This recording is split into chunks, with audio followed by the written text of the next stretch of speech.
Oh. Given the place of Real Madrid, it's never an ideal sort of situation, but given what happened at the weekend and the scenario and the manner of the defeat against Brentford, is having such a high profile, such a high pressurised game kind of the perfect recipe for you guys to bounce back? Yeah, I think the game on the weekend was obviously a tough one, but maybe it was a bit of the kick we needed to get us ready for some really big games coming up. So I think the guys are definitely gonna turn it around, and we're still gonna be confident, as we should, going into a game like this. And it's not gonna be easy, but hopefully, yeah, that game will give us a bit of a. We're going to want a bit of a, just to get back out there as soon as possible and try to win a big game. Mark? Thomas was just talking about the need to be physical and intense and everything. I think Chelsea played more games than any other team in Europe this season. You're flying back from America and all sorts. How easy is it to sort of push that tiredness to one side and just keep going? That's our job as professionals. It's what we do. It's never easy. Obviously, everyone is traveling, has a lot of games, and it's just our job to take care of ourselves, take care of our bodies the best that we can, so that we can, as soon as the whistle blows, we can, yeah, really give everything out on the field while we're there. And sometimes you just have to fight through the tiredness and continue to, yeah, give it all for your team. Mr. Pulisic, it's hard to ignore the fact that Chelsea is about to be sold. How closely do you follow the process? And the full consortium all include American sports pro owners. Is that good or bad, with more influence from the US in sports-wise? It's definitely my job to stay focused on our team and the games that are coming up, because we have some massive games, and that's definitely where I need to keep my focus. Obviously, we hear about things going on and we follow it, but right now it's all about Real Madrid tomorrow, and after that it's going to be about the next game. So that's all we can really put our focus on as players. Matt? I mean, when the turmoil first started at Chelsea, everyone was impressed with the fighting spirit the players showed to get the results against the backdrop of all the top problems. How wearing has that been, and could that have made some sort of damage as you come to the end of the season, because it was just backs against the wall fighting for several weeks? That must have taken a lot out of you. Can you talk about how emotional it's been the last few weeks?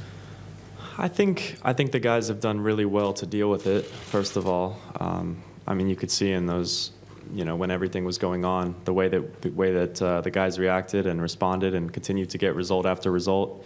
Obviously, you know, this weekend was tough, but the guys have done a great job, and I don't think that anything's going to change going into the business end of the season, even bigger games. And I know that this team is gonna step up and do the absolute best we can. And like I said before, just focusing on the task at hand, focusing on the next game, and that's all we can do. Christian, last season you scored against Real Madrid in the semi-final. How much confidence should the squad take from those two performances into this game tomorrow? We should definitely take confidence. Obviously, we got good results against them last year, and we're going to hope to do the same this year. Obviously, it's a big team. It's never going to be easy. Champions League knockout game, but knowing that we've done it last season, we've even won it all last season, we should feel confident, and that's our mindset going into it. Gentleman over there. Tomorrow you'll face the Spanish team, and I would want to know how would you describe Azpilicueta's role in your team before this game? He's our captain. He does a lot of little things very well. The guy fights nonstop. You can see the energy he brings to the team, and he's definitely just a huge positive spark within our team. So he's very important for us. And yeah, I don't have enough good things to say about him. Nick? Christian, Thomas was obviously talking about the reaction to the weekend, and given the run you've been on, and given that he sort of called the result a blip on Saturday, it sounds like he didn't overreact, and you guys didn't as a group. Is that the kind of thing that, as a coach, you can really sort of value in him? Because I suppose it'd be easy when a team loses to that scoreline for a coach to be sort of ranting and raving, but it doesn't seem like that was his his reaction, and is that the kind of thing that, because he understands the context and so do you, is that the kind of thing that you as a group of players would really value? Yeah, for sure. I mean, we've all been through moments like that before. That's why he's experienced, we're experienced as a team, and it's not a time to think, oh, we lost one game, it was kind of a crazy result. It's not the time to panic, to take that with us in the next game. We're just going to use it as fuel and turn around. So yeah, I think everyone at the club has handled it well, and yeah, we're going to do our best to react and yeah, bring it into these next games. Simon? Hi, Christian. Just interested in how you are physically, how you feel about yourself and your form. It seems to me, the club and country, that perhaps you're feeling as good as you felt since perhaps the hamstring injury at Wembley a couple of years ago. I'm feeling strong, definitely healthy. Obviously, been a lot of travel in the last weeks, but I'm feeling good. Ready to go for tomorrow. So I'm really looking forward to it to continue. Yeah, the run of form that the team has been on, and hopefully myself as well. So I'm feeling good. Do you think you're in the best form since that run of games a couple of years ago? It's like America, like that hat trick and that brilliant goal you did as well. Yeah, I think I'm happy with my form. I don't know. I don't like to compare necessarily. Was I better then, better now at this time? I'm just trying to be the best player I can be always. So that's where my head is at, and I'm going to continue to do that. James?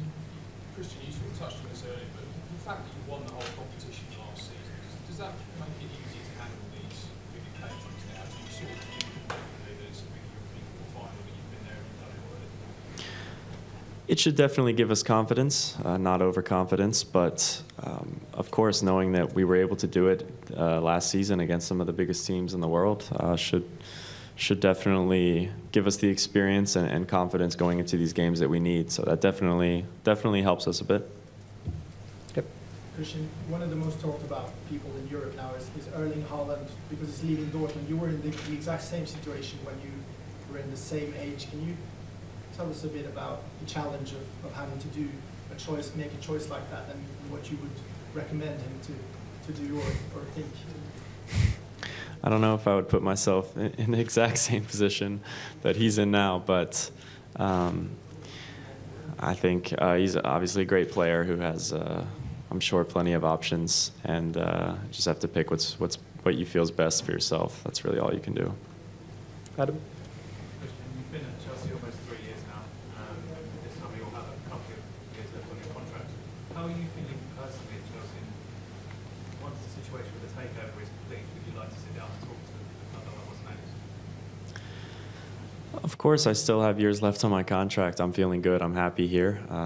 Obviously, we've been successful. We've done some great things as a team, while I've been here. And currently, I'm enjoying my football, and I'm just gonna finish the season out strong. And yeah, that's not something exactly I'm worried about right now, but I'm feeling good right now. Any more questions? Yeah, Matt? Christian, you'll see that obviously a lot of Americans are being linked with the takeover of Chelsea. We've got someone with the Chicago Cubs, we've got LA Dodgers, Philadelphia 76ers, Cleveland Cavaliers, Boston Celtics. Any of those take your fancy teams? Support any of them? I mean, if we're talking about NBA teams, no, well, actually none of the ones you just mentioned, but yeah, I probably don't know a whole lot more about them than you do, so that's it. Gentleman at the back. Hi, look, your coach said earlier that he hasn't looked back at last year's games against Real Madrid because he said he's a different team, different coach. What differences do you find between that team you faced last year and what you've seen now? I think there's obviously, some new players, new coach, a new system that they might play.